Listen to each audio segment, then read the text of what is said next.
La toupie qui est éjectée du stadium ou qui s'est arrêtée de tourner a perdu. Telles sont les règles du Beyblade et elles sont intuitives et simples.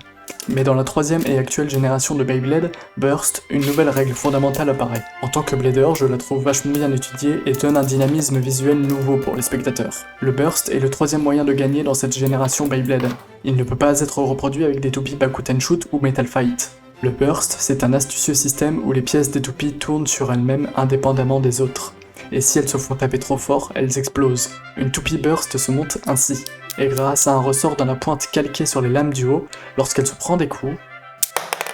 Ici, effectivement ancré, ce n'est pas flagrant, mais le résultat en combat peut être... Ce nouveau moyen de gagner est amusant et je pense qu'il vaut la peine de s'y attarder car toutes les bailles ne burstent pas aussi facilement les unes que les autres et je souhaite présenter les 4 critères techniques qui expliquent cette différence. Premièrement, le ressort. Comme mentionné, la pointe, le driver, possède un ressort qui épouse les autres pièces et lorsqu'elle se désaligne, il provoque cet effet d'explosion. Imaginons à présent que le ressort à l'intérieur ait bien plus de résistance, qu'il soit bien plus dur. La première réflexion venue est juste de s'imaginer que l'explosion est plus importante. Et c'est le cas. Mais l'avantage d'un ressort plus résistant est qu'il aura une plus grande force à épouser les autres pièces. Plus de friction, d'adhérence et les pièces coulissent moins aisément entre elles. Afin de savoir quelle pointe possède un meilleur ressort que les autres, nous avons premièrement les drivers dash. On les reconnaît par leur plastique rouge là où les drivers standards en ont un blanc. Le principe même des drivers dash est d'avoir un ressort plus dur pour diminuer le taux de burst. Sachant cela, j'ai ensuite voulu savoir comment comparer la résistance des ressorts des différents drivers individuellement, en ayant en tête qu'on ne peut pas les démonter car ils sont riftés. C'était plus compliqué que prévu. Il faut savoir que les vidéos d'unboxing présentent la résistance des drivers d'une manière assez vulgaire, soit purement au ressenti des doigts de la personne qui déballe, sans comparaison avec d'autres drivers, et nous devons simplement nous fier au sentiment présent de la personne déballant, qui se limite généralement à « il a une bonne résistance burst », grossièrement. Cherchant quelque chose de plus factuel pour les comparer, à ce moment j'en parle à un ami bricoleur qui a déjà fait des customs de Bey et donc démonté tout type de pièces et me fait remarquer que la résistance des ressorts peut également être due à l'épaisseur du métal qui les compose. Je pense également dans la foulée à les peser s'il y a plus de métal. Mais l'existence des métals ou même de high drivers, des drivers comme Wedge ayant du métal en guise de pointe, ou encore le fait que les poids des mêmes pièces chez Beyblade sont parfois extrêmement variables, ce n'était pas viable. Et là mon ami me dit qu'il a sa technique pour les comparer. Et c'est génial. Il suffit de prendre un driver référence et de les tester manuellement entre eux, en opposant les plastiques qui dépassent. Et ainsi on peut comparer tous les drivers de sa collection entre eux, ce qui permet de s'apercevoir que les mêmes drivers n'ont pas toujours exactement la même résistance.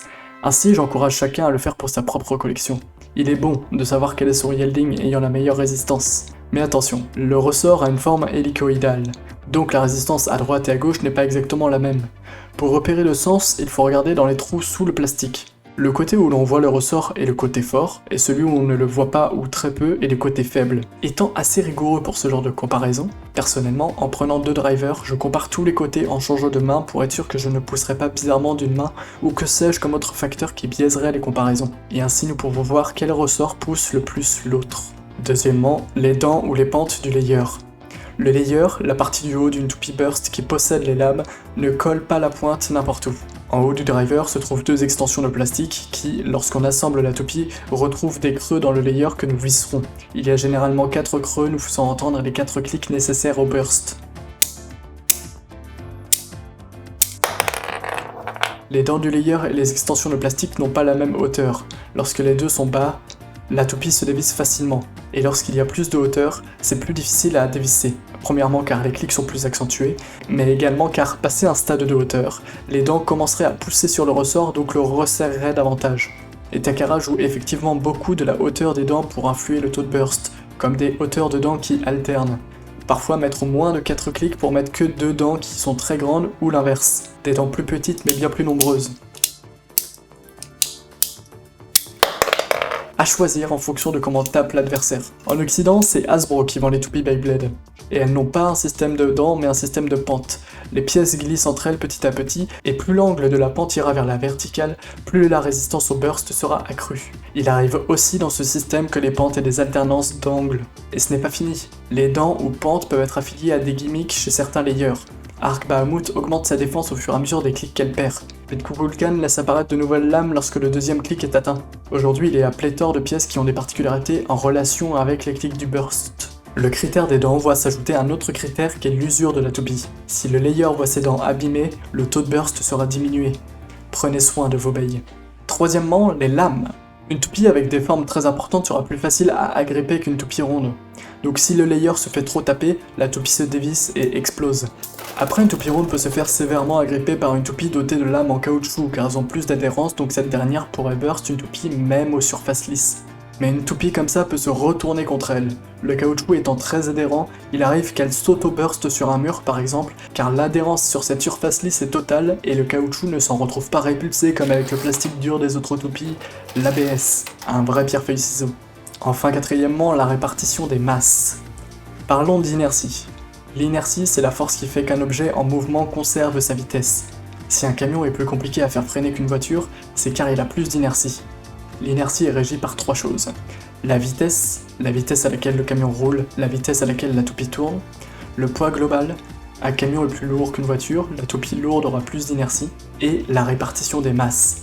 Si le poids se trouve à l'avant ou à l'arrière du camion, si le poids se situe sur la périphérie de la toupie, elle aura plus d'inertie.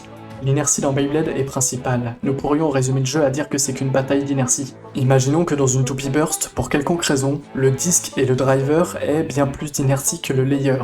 Ça voudrait dire que ce serait plus difficile de couper la rotation du disque et du driver que de couper la rotation du layer. Si le layer se fait stopper plus facilement dans sa rotation que les autres pièces, que se passe-t-il? Un peu comme si je donnais de l'inertie à ce sac lourd et que d'un coup, je stoppe la rotation de ma main. Le sac continue de tourner. Le disque et le driver continuent de tourner et le layer est stoppé. Les pièces se dévissent et la toupie perd des clics de burst. Si le disque et ou le driver a trop de poids ou un poids trop vers l'extérieur par rapport au layer, alors la toupie va exploser plus facilement. La recherche d'un taux de burst n'est pas linéaire. Le manque d'un taux de burst résistant peut être un avantage dans deux cas, si l'on veut jouer du gimmick de certaines toupies qui s'activent au deuxième clic par exemple, ou si l'on souhaite un alignement des masses rapidement. Les Excalibur voient leur masse s'aligner le troisième clic atteint, augmentant énormément leur agressivité. Peut-être nous aurons besoin de cette force de frappe très tôt dans le combat, bien que le burst menace de près. Dans la plupart des autres cas, un taux de burst élevé sera un avantage. Mais les pièces qui ont une faible résistance au burst ne sont pas à oublier. J'ai présenté 4 critères qui influent le taux de burst, mais je vois parfois des bladers dire ne pas jouer une pièce car son taux de burst est très mauvais. Ce qui souvent est vrai, hein. J'entends fréquemment Guardian Carbeus, Rockleon et Yelding par exemple. Et pour ces pièces, me dire que leur taux de burst est un problème fut également l'une de mes premières constatations. Mais si un combo a un mauvais taux de burst, changez les pièces en fonction des 3 autres critères. Changez les pièces, essayez toutes les pièces possibles. Si Beyblade a su se démarquer parmi toutes les autres games de toupies qui existaient au Japon, c'est bien par l'idée des pièces interchangeables. Si Beyblade est un jeu de toupies unique, c'est car on peut changer et échanger les pièces entre elles, ce qui rend le concept du Beyblade vraiment parfait. Sur ce, c'était Castiel, et j'espère vous croiser dans le milieu du Beyblade à l'avenir. Salut!